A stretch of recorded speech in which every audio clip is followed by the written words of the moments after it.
वार्तापत्र स्वच्छता अभियानमध्ये मी भूषण मुळे आपणा सर्वांचं हार्दिक स्वागत करतो। आधी नजर टाकूया आत्तापर्यंतच्या ठळक घडामोडींवर।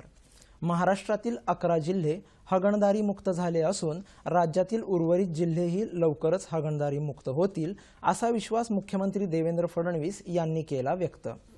ऋतुराज पाटील फाउंडेशनच्या वतीने ज्योतिबा डोंगरावर राबविले स्वच्छता अभियान। स्वच्छता अभियानमध्ये 300हून अधिक तरुणांचा समावेश। नाशिक जिल्ह्यातील पेठ तालुक्यातील हनुमंतपाडा हे आदिवासी बहुल गावातील महिलांच्या पुढाकारामुळे हनुमंतपाडा गाव हागणदारी मुक्त। स्वच्छ भारत अभियानांतर्गत वैयक्तिक शौचालयांचं बांधकाम करण्यासाठी तसंच वापरात नसलेल्या शौचालयांची दुरुस्ती करून ती उपयोगात आणण्यासाठी महात्मा गांधी राष्ट्रीय ग्रामीण रोजगार हमी योजनेचं सहकार्य घेणं शक्य होणार आहे। या संदर्भात अभ्यास अहवाल सादर करण्याचे निर्देश मुख्यमंत्री देवेंद्र फडणवीस यांनी दिले आहेत। नाशिक शहर प्लास्टिक मुक्त करण्यासाठी आणि देशातील सर्वात स्वच्छ शहर व्हावं यासाठी लोकप्रतिनिधी, स्वयंसेवी संस्था, विद्यार्थी आणि नागरिकांनी एकत्रित प्रयत्न करावे असं आवाहन केंद्रीय मनुष्यबळ विकास मंत्री प्रकाश जावडेकर यांनी नुकतंच केलं। जेल रोड येथील वॉर्ड क्रमांक 18 इथे आयोजित स्वच्छता मोहिमेच्या शुभारंभ प्रसंगी ते बोलत होते। यावेळी आमदार बाळासाहेब सानप, महापौर रंजना भानसी, उपमहापौर प्रथमेश गीते, नगरसेवक विशाल संगमनेरे, लक्ष्मण सावजी उपस्थित होते। श्री जावडेकर म्हणाले, शहर आणि ग्रामीण भागात दररोज 15,000 टन प्लास्टिक कचरा फेकला जातो, त्यापैकी 6,000 टन कचरा उचलला जात नाही। देशात वर्षाला 20 लाख टन प्लास्टिक कचरा विखुरलेल्या स्वरूपात पडून असल्यानं आणि तो विघटनशील नसल्यानं पर्यावरणाची हानी होते। त्यामुळे प्लास्टिक कचरा कचराकुंडीत टाकण्याची सवय लागणं आवश्यक आहे। महापालिकेनं शहरात प्लास्टिक कचऱ्यासाठी कचराकुंडीची व्यवस्था करावी असे निर्देश त्यांनी दिले। स्वच्छ भारत जनतेनं स्वीकारलेला कार्यक्रम आहे, त्यामुळे गेल्या 3 वर्षात 3.5 कोटी शौचालय बांधण्यात आले आणि 1,70,000 गावं हागणदारी मुक्त झाली। शौचालय वापरण्याकडील ग्रामीण भागातील जनतेचा कल वाढत आहे असंही त्यांनी सांगितलं। प्रत्येक महिन्याला प्लास्टिक कचरा स्वच्छतेचा आढावा घेणार असल्याचं ते म्हणाले। श्री जावडेकर यांनी जेल रोड परिसरातील प्लास्टिक कचरा स्वच्छ करण्याच्या मोहिमेत सहभाग घेतला। त्यांनी रेल्वे स्टेशन परिसरातील व्यावसायिकांची भेट घेऊन त्यांना दुकानाबाहेर कचराकुंडी ठेवण्याचं आवाहन केलं। नगरसेवकांनी महिन्यातील 1 दिवस आपल्या वॉर्डात प्लास्टिक कचरा संकलनाची मोहीम आयोजित केल्यावर अर्पण करून या मोहिमेचा शुभारंभ करण्यात आला। Doctor DY. पाटील ग्रुपचे विश्वस्त ऋतुराज पाटील यांच्या वाढदिवसानिमित्त ऋतुराज पाटील फाउंडेशनच्या वतीने श्री क्षेत्र ज्योतिबा डोंगर येथे स्वच्छता मोहीम राबवण्यात आली।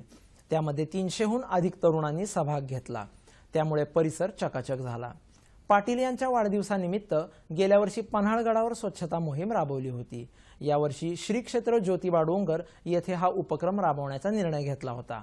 आमदार सतेज पाटील यांच्या प्रमुख उपस्थितीत या कार्यक्रमाला सुरुवात उपसरपंच जगन्नाथ दणाने, शिवाजीराव सांगळे, विष्णुपंत दादणे, बाबासाहेब चौगुले, शशिकांत खोते, गटविकास अधिकारी प्रिया मोरे, नगरसेवक राहुल माने, पृथ्वीराज पाटील, करण काकडे, राजू साबळे, बाजीराव पाटील आदी उपस्थित होते। या मोहिमेच्या माध्यमातून प्लास्टिक पत्रावळी, बाटल्या, कागद असा 50 पोती कचरा तरुणांनी यावेळी उचलला। त्यावेळी आपण स्वतः कचरा करणार नाही तर आपल्या मार्गावरील कचरा उचलू असा निर्धार तरुणांनी या निमित्ताने करावा असे आवाहनही त्यांनी केले। ऋतुराज पाटील म्हणाले की कुलदैवत ज्योतिबाच्या परिसरात ही स्वच्छता मोहीम होत असल्याने वेगळे समाधान वाटते। नाविन्यपूर्ण उपक्रम राबवण्यासाठी नियोजनबद्धरित्या प्रयत्न करणार असून तरुणांच्या ताकदीला योग्य दिशा देण्याचे काम फाउंडेशनच्या माध्यमातून करणार आहे। यावेळी ते म्हणाले, आमदार दत्तक गाव योजनेअंतर्गत ज्योतिबा डोंगरावर विविध विकास कामे राबवण्याचे नियोजन केले आहे। प्रत्येक ग्रामस्थाची मोफत वैद्यकीय तपासणी नामवंत हॉस्पिटल मार्फत लवकरच करण्यात येणार आहे। भाविकांच्या गर्दीमुळे होणारा कचरा ही येथील समस्या आहे, पण ऋतुराज पाटील फाउंडेशनच्या कार्यकर्त्यांनी ज्योतिबावर स्वच्छता मोहीम राबवून सामाजिक बांधिलकी जपली आहे। सामाजिक भान जपणाऱ्या युवकांकडे प्रचंड ताकद आहे। यापुढे ज्यावेळी ज्योतिबावर येऊ त्यावेळी आपण स्वतः कचरा करणार नाही तर आपल्या मार्गावरील कचरा उचलू असा निर्धार या तरुणांनी या निमित्ताने करावा असे आवाहनही त्यांनी केले। ऋतुराज पाटील म्हणाले की कुलदैवत ज्योतिबाच्या परिसरात ही स्वच्छता मोहीम होत असल्याने वेगळे समाधान वाटते। नाविन्यपूर्ण उपक्रम राबवण्यासाठी नियोजनबद्धरित्या प्रयत्न करणार असून तरुणांच्या ताकदीला योग्य दिशा देण्याचे काम फाउंडेशनच्या माध्यमातून करणार आहे. सरपंच डॉक्टर रीना सांगळे, तहसीलदार रामचंद्र चौबे यांनी मनोगत व्यक्त केले. विश्वेश कोरे, उपमहापौर अर्जुन माने, उपसरपंच जगन्नाथ दादणे, शिवाजीराव सांगळे, विष्णुपंत दादणे, बाबासाहेब चौगुले, शशिकांत खोते, गटविकास अधिकारी प्रिया मोरे, नगरसेवक राहुल माने, पृथ्वीराज पाटील, करण काकडे, राजू साबळे, बाजीराव पाटील आदी उपस्थित होते. या मोहिमेच्या माध्यमातून प्लॅस्टिक, पत्रावळी, बाटल्या, कागद असा 50 पोती कचरा तरुणांनी यावेळी उचलला. दिल्ली येथील समिती पथकाने हिंगोली शहरास अचानक भेट देऊन स्वच्छतागृहांची पाहणी केली. यावेळी त्यांच्यासोबत मुख्याधिकारी रामदास पाटील व पालिकेतील अधिकारी व कर्मचारी हजर होते. स्वच्छ भारत अभियानाअंतर्गत शहरातील पालिकेच्या स्वच्छतागृहांची समिती पथकाद्वारे सकाळी 11 वाजल्यापासून पाहणी सुरू होती. हिंगोली शहरातील मंगळवार आठवडी बाजारातील स्वच्छतागृहाची पथकातील अधिकाऱ्यांनी समक्ष पाहणी केली. सदर पथकातील अधिकाऱ्यांची नावे मात्र कळू शकली नाहीत. 30 मे रोजी सकाळी 10:30 वाजता पथक हिंगोली येथे दाखल झाले. रात्री 8 वाजेपर्यंत त्यांनी शहरातील स्वच्छतागृहांची व इतर विकास कामांचा आढावा घेतल्याची माहिती मुख्याधिकारी रामदास पाटील यांनी दिली.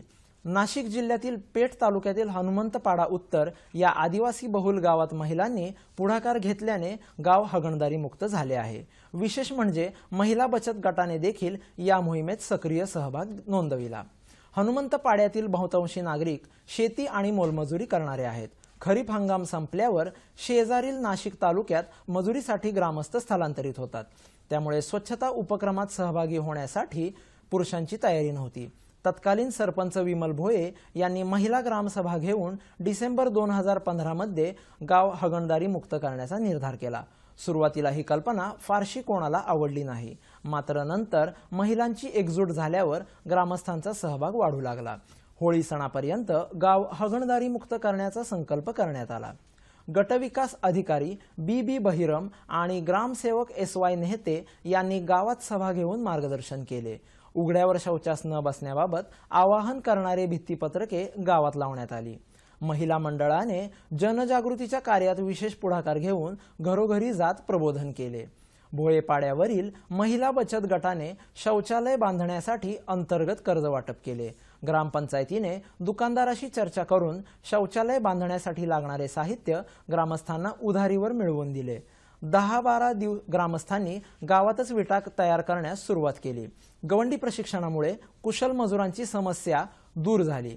प्रशिक्षण घेणाऱ्याने इतरांना प्रशिक्षित केले. गावात 143 कुटुंबांपैकी 134 शौचालये विशेष मोहिमेअंतर्गत बांधण्यात आली. स्थलांतरित कुटुंब शौचालय बांधण्यासाठी मजुरी सोडून गावात आले. त्यांनी स्वतः विटा तयार करून शौचालय उभारले. केवळ 4 महिन्यात गाव हागणदारी मुक्त झाले. या मोहिमेमुळे गावातील महिलांचा गावातील विकासातील सहभागही वाढला आहे. महिला आता गावातील स्वच्छता, पाणी, वीज या मूलभूत सुविधांबाबत बोलू लागल्या आहेत. ग्रामपंचायतीच्या पुढाकाराने गाव तलावातील गाळ काढणे, बंधाऱ्यातील गाळ काढणे, शेत बांध बंदिस्ती, इंदिरा आवास योजनेतून घरकुल वाटप, शेतकऱ्यांना फळबाग लागवडीसाठी प्रोत्साहन आदी कामे करण्यात आली. गाव हागणदारी मुक्त झाल्याने गावातील 12 लाभार्थ्यांना प्रधानमंत्री आवास योजनेअंतर्गत घरकुलाचा लाभ मिळाला आहे. अन्यथा एका वर्षात केवळ 3 घरकुलांचा लाभ मिळणे शक्य होते. एकंदरीतच स्वच्छ भारत मिशन मोहिमेमुळे गावाच्या विकासाला खऱ्या अर्थाने चालना मिळाली आहे. वार्तापत्र स्वच्छता अभियानच्या आजच्या कार्यक्रमात पाचोरा नगर परिषद जिल्हा जळगाव चे मुख्याधिकारी श्री किरण देशमुख आपल्या इथे प्रमुख पाहुणे म्हणून उपस्थित आहेत. सर, आजच्या वार्तापत्र स्वच्छता अभियान कार्यक्रमात मी सह्याद्री वाहिनीच्या वतीने आपलं मनापासून स्वागत करतो. धन्यवाद. आपल्या नगर परिषदेने स्वच्छ भारत अभियान अंतर्गत जी भरीव कामगिरी केली आहे त्याबद्दल तुम्ही आमच्या प्रेक्षकांना काय सांगू इच्छिता? सर, यामध्ये 2 ऑक्टोबर 2014 रोजी माननीय पंतप्रधान नरेंद्रजी मोदी यांनी स्वच्छ भारत अभियान जे सुरुवात केली, त्या अभियानाच्या पार्श्वभूमीवर महाराष्ट्र शासनाने देखील स्वच्छ महाराष्ट्र अभियानाची सुरुवात केली माननीय मुख्यमंत्री साहेबांच्या आदेशाने. यामध्ये प्रामुख्याने साधारणतः अगोदर आम्ही सर्वप्रथम सर्व शहराचा सर्वे केला की यामध्ये 2 बाबींचा समावेश होतो. एक हागणदारीमुक्त शहर करणे आणि दुसरं घनकचरा व्यवस्थापन. हागणदारीमुक्त शहर करणे यासाठी शहरामध्ये एकूण कुटुंब संख्या किती, त्या कोणत्या कुटुंबांकडे वैयक्तिक शौचालय आहेत, किती कुटुंबांकडे नाहीत, अशा स्वरूपाचा एक प्राथमिक सर्वे करण्यात आला. या सर्वेतून ज्या कुटुंबांकडे वैयक्तिक शौचालय नाहीत किंवा अशा कुटुंबांना जी उघड्यावर शौचास जातात त्यांना उघड्यावर जाण्यापासून परावृत्त करण्यासाठी काय काय उपाययोजना करता येतील त्यासाठी योजना आखायला आम्ही सुरुवात केली. यात प्रामुख्याने केंद्र शासनाकडून 8,000 रुपये आणि राज्य शासनाकडून 4,000 रुपये असं प्रति लाभार्थ्याला अनुदान दिलं जातं. मग ज्यावेळेस आम्ही असा सर्वे केल्यानंतर अशा भागामध्ये की ज्या भागामध्ये मोठ्या प्रमाणामध्ये नागरिक उघड्यावर जातात अशा कुटुंबांचा आम्ही बैठका घेतल्यात. त्यामध्ये स्थानिक पदाधिकाऱ्यांचा देखील सहभाग करून घेतलात. अध्यक्ष असो, मान्य आमदार असो, नगरसेवक असो, या सर्व स्थानिक पदाधिकाऱ्यांचा सहभाग आणि त्याच्यातून त्यांना ही सगळी शासनाची योजना काय आहे की एकूणच आपल्या आरोग्याच्या दृष्टीने आणि शहराच्या सौंदर्याच्या दृष्टीने हे त्याचं महत्त्व पटवून दिलं. मग त्यातून आणखी एक बाब समोर आली की 12,000 रुपये जे अनुदान आहे ते कुठेतरी कमी पडत आहेत. मग त्यावर नगर परिषदेने देखील एक पाऊल यामध्ये टाकलं की आपला देखील त्यामध्ये कुठेतरी सहभाग असावा. म्हणून नगर परिषदेने सुद्धा 14व्या वित्त आयोगाअंतर्गत जो प्राप्त निधी होतो त्यातून 3,000 रुपये नगर परिषदेने हिस्सा त्यामध्ये भरण्याचं आश्वासित केलं नागरिकांना आणि एकूण 15,000 रुपये आम्ही त्या लाभार्थ्याला देत असतो. आणि त्यातून याचबरोबर त्याला आणखी सहाय्य व्हावं म्हणून साधारणतः हा जो घटक आहे तो समाजातला शेवटचा घटक आहे की त्याला ह्या सगळ्या ज्या बाबी आहेत त्या सहाय्य होण्यासाठी मग जे बिल्डिंग मटेरियल्सचे जे काही व्यापारी किंवा त्याचे जे हे आहे त्यांच्याशी त्यांचं कोऑर्डिनेशन करून दिलं. त्याचबरोबर रेती व्यावसायिकांशी त्यांचे हे कोऑर्डिनेशन करून नंतर काहींना थोडेफार पैसे कमी पडत असेल तर स्थानिक बँकांशी आम्ही संपर्क साधून त्यांना मदत करणार. ह्या सगळ्या याच्यामध्ये जी जनजागृती करायची त्याच्यामध्ये प्रामुख्याने बचत गटातील महिलांचा एक मोठ्या प्रमाणात सहभाग आम्ही यामध्ये घेतला. त्याचबरोबर ज्या आशा वर्कर ज्या समाजाच्या तळागाळात काम करत असतात आरोग्याचं लसीकरणाच्या मोहिमेसंदर्भात वगैरे त्यांची देखील आम्हाला यामध्ये मोठ्या प्रमाणात साथ लाभली. नंतर शहरातील जे शाळा कॉलेजेस आहेत त्याच्यातील जे विद्यार्थी, मुख्याध्यापक किंवा शिक्षक यांच्या माध्यमातून सुद्धा आम्ही या उपक्रमाला जोड दिली. त्या विद्यार्थ्यांकडून स्वच्छता फेरी असो, नंतर शहरामध्ये नगरपालिका कर्मचारी, शासकीय कर्मचारी असो, अधिकारी यांच्यामार्फत आठवड्यातून आम्ही 2 तास एक स्वच्छता अभियान देखील नियमितपणे राबवत आहोत. आपलं कार्यालय म्हणजे जे आपल्या घरापासून अगोदर स्वच्छतेची सुरुवात करायची. आपलं कार्यालय असो, शहर असो, हे प्रत्येकाने स्वच्छ ठेवलं पाहिजे असा एक विचार हळूहळू शहरामध्ये पसरायला लागला आहे. आता हागणदारी मुक्तीबरोबरच कचरा व्यवस्थापन ही एक खूप मोठी समस्या आहे. आज आपली लोकसंख्या ज्या गतीनं वाढते त्याच गतीनं आपला कचराही वाढतोय. मग घनकचरा व्यवस्थापनासाठी आपल्या नगर परिषदेनं काय काय उपाययोजना केल्या? सर, दिवसेंदिवस शहरीकरणाचा वेग मोठ्या प्रमाणात वाढत आहे. तर त्यासाठी आणि जो कचरा जो पूर्वी कचऱ्याकडे जो दुर्लक्षित भाग जो होता हा, तर त्यासाठी नगर परिषदेने गेल्या 2 वर्षापासून डोर टू डोर कलेक्शन करायला सुरुवात केलेली आहे. तर याच्या पाठीमागे प्रामुख्याने जी संकल्पना आहे की शहर हे कचराकुंडी मुक्त करणे. तर त्यासाठी आम्ही घंटागाड्यांचं नियोजन केलेलं आहे. तर शहराचे 10 भाग विभागून घेण्यात आलेले. तर अशा भागांमध्ये आम्ही एक घंटागाड्यांचं एक टाइम टेबल तिथं प्रत्येक चौकामध्ये नियुक्त केलेलं आहे की ती घंटागाडी ह्या भागामध्ये किती वाजता येणार वगैरे. आणि त्याच्यावर GPS सिस्टीमसुद्धा केलेली आहे की जेणेकरून त्याच्यावर आपल्याला देखील मॉनिटरिंग करता येईल नगर परिषदेत बसून. आणि एक टोल फ्री नंबरही दिलेला आहे नागरिकांसाठी. तर ती घंटागाडी रोज प्रत्येक घरातला कचरा हा कलेक्ट झालाच पाहिजे ह्या भूमिकेतून. आणि हा कचरा देखील जागेवरच ओला आणि सुका कचरा गाडीमध्ये 2 पार्टिशन केलेले आहेत आम्ही. ओला कचरा वेगळा आणि सुका कचरा वेगळा करण्यात येतो. आणि ह्या नागरिकांना देखील याच्या संदर्भात नागरिकांना सुद्धा एक चांगला जनजागृती नागरिकांमध्ये करण्यात आलेली. आणि नागरिकांकडून सुद्धा, नागरिक असो किंवा हॉटेल्स, ज्या भाजी मंडई वगैरे, याच्यातून मोठ्या प्रमाणावर कचरा जो संकलित होत असतो, याच्यात नागरिकांकडून सुद्धा सकारात्मक प्रतिसाद आम्हाला मिळालेला आहे. आणि असा हा कचरा जो आहे डे टू डे कलेक्ट करून आम्ही तो डम्पिंग ग्राउंडवर प्रोसेसिंगसाठी तो घेऊन जात असतो.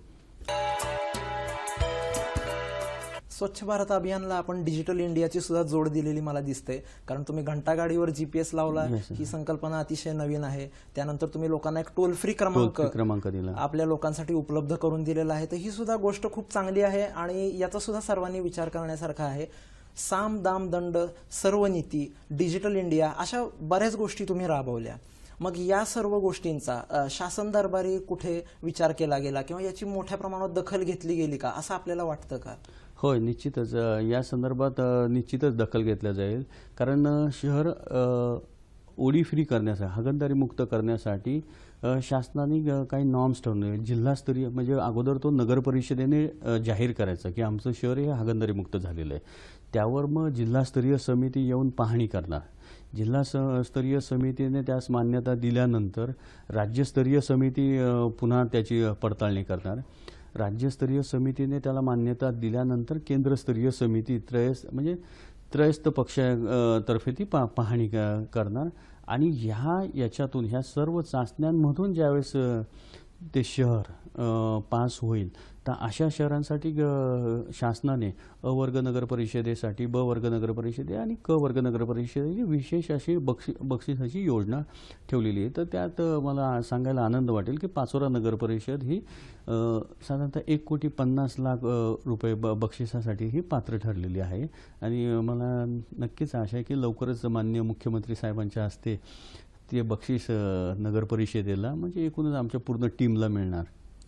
ही आपल्यासाठी खूप समाधानाची बाब आहे की पाचोरा नगर परिषदेनं 1.5 कोटी रुपयांचं स्वच्छता अभियानचं बक्षीस पटकावलं आहे. यासाठी सुद्धा आपण गेले 3 वर्ष जे परिश्रम घेतले त्याचं हे फलित म्हणावं लागेल आणि त्यासाठी आपलं खूप खूप अभिनंदन.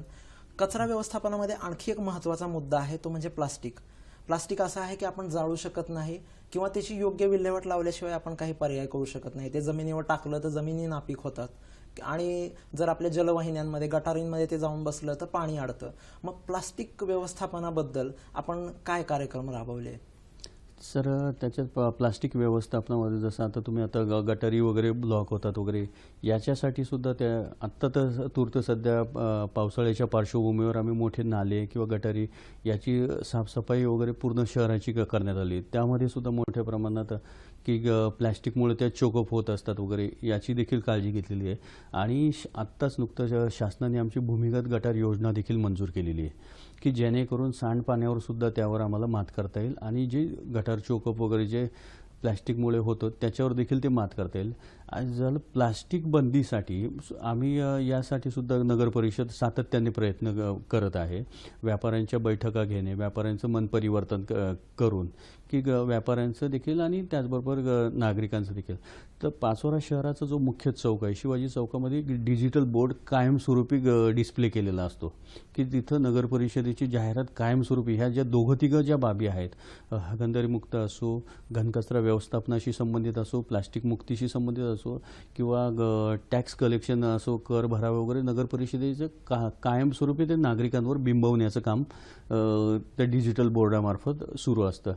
तर त्या व्यापाऱ्यांचं मन परिवर्तन करून की त्यांनी 50 मायक्रॉनपेक्षा कमी जाडीच्या पिशव्या वापरू नये, प्लास्टिक वापरू नये, त्यासाठी मग त्यांना पर्याय व्यवस्थासुद्धा, ज्या कापडी पिशव्या किंवा कागदी पिशव्या वगैरे कुठून मिळेल वगैरे, अशी पर्याय व्यवस्था देखील त्यांना उपलब्ध करून दिलेली आहे. आणि याही पलीकडे कुठं आढळलेच तर त्याच्यावर सुद्धा आम्ही दंडाची आकारणी करत असतो. त्याचबरोबर जो आमचा घंटागाडीवाला कचरा कलेक्शन करणारा जो असतो ते देखील त्यावर लक्ष ठेवून असतात की कुठल्या घरातून किंवा कुठल्या हॉटेल्समधून प्लॅस्टिक पिशव्या येतात तो नोट डाऊन करून घेतो. ती देखील आम्हाला त्याच्यावर देखील कार्यवाही करता येते. अजून नवीन भविष्यात काही उपाययोजना किंवा काही उपक्रम आपण हाती घेतलेले आहेत का की जे येऊ घातलेले आहेत आणि आता आपल्याला ज्या वाढीव निधी मिळणार आहे किंवा पुरस्कार रकमेतून त्या संदर्भात, तर असा काही पायलट प्लॅन वगैरे आपण योजलेला आहे का? सर, या संदर्भात पुढचं पाऊल जे आहे, एक तर शहर हे डासमुक्त शहर बनवणे हा एक त्या पाठीमागे विचार आहे की आत्ता जे आम्ही नियमितपणे म्हणजे सातत्याने शहरामध्ये जी फवारणी करत असतो तरी देखील 100% डासांचं निर्मूलन साध्य झालेलं आहे. परंतु आता भूमिगत गटार योजनेच्या माध्यमातून कुठेतरी आम्हाला विश्वास आहे की ते देखील साध्य आपल्याला गाठता येईल. त्याचबरोबर ही जी रक्कम जी मिळणार आहे, जे बक्षीस आम्हाला मिळणार आहे, त्यातून पुन्हा हे जे काय ओडी स्पॉट आहे किंवा जे जिथं जिथं शौचालय वैयक्तिक शौचालय असो किंवा सार्वजनिक शौचालय असो की ते बळकटीकरण करण्यासाठी साधारणतः हे या निधीचा आम्ही वापर करणार आहोत. मुलांमध्ये स्वच्छतेबाबत जागृती निर्माण करण्यासाठी आपण काय केलं? होय, सुरुवातीलाच मी सांगितलं की याच्यामध्ये शालेय विद्यार्थ्यांचा आणि शाळेचा फार मोठ्या प्रमाणात सहभाग आहे ह्या संपूर्ण मोहिमेमध्ये. की आम्ही विद्यार्थ्यांचं देखील विद्यार्थ्यांना ह्या बाबी छोटे म्हणजे अगदी त्यांना समजतील अशा स्वरूपात त्यांना समजावून सांगितल्या आणि त्यांच्या स्पर्धा देखील घेतल्या आणि त्या स्पर्धा घेतल्यानंतर स्वच्छता फेरी, स्वच्छता प्रतिज्ञा वगैरे या सगळ्या माध्यमातून विद्यार्थ्यांचा आणि शिक्षकांचा मोठ्या प्रमाणात यामध्ये सहभाग या कामी घेतलेला आहे. देशमुख सर, आज आपण आपला बहुमूल्य वेळ देऊन आमच्या कार्यक्रमात उपस्थित राहिला आणि स्वच्छता अभियान कार्याला आपली जी मोलाची साथ दिलेली आहे, आपण जे पाचोरा नगरपालिकेच्या माध्यमातून जे कामकाज चालवलेलं आहे त्याची माहिती आमच्या प्रेक्षकांना दिलीत, याबद्दल मी सह्याद्री वाहिनीच्या वतीने आपले खूप खूप आभार मानतो. धन्यवाद. धन्यवाद. आजच्या वार्तापत्रात इथेच थांबूया. पुन्हा भेटूया रविवारी सकाळी 9 वाजता वार्तापत्र स्वच्छता अभियानमध्ये.